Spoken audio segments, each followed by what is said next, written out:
No way to defend this. Senate Democrats rage at their colleagues for breaking ranks on the shutdown by Michael Schnell. The momentum was with Democrats to hold their ground. There's all this outrage against these 7 or 8 senators for doing their job. Your job is to negotiate. Your job is to legislate. They're putting Americans back to work. They're funding SNAP.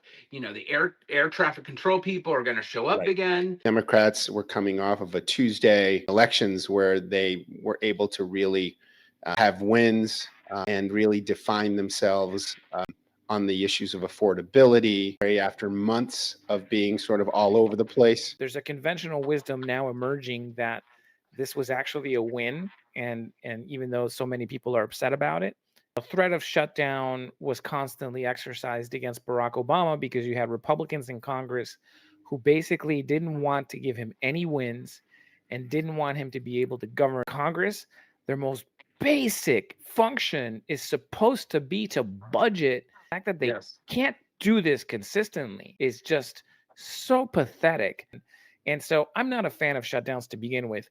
But here's the second part of this. The expectations were set really poorly. Democrats did have a victory here because they forced the Senate's hand in at least agreeing to allow a vote.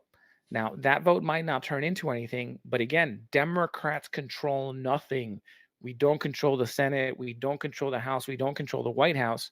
So getting that commitment to at least put that bill on the floor to extend Affordable Care Act tax credits, that's huge. People have to remember that Donald Trump is in office. This is a guy that just went to the Supreme Court to deny hungry people food because he refused to negotiate on healthcare. And this is a Republican Party that's been trying to kill the Affordable Care Act since it passed in 2010.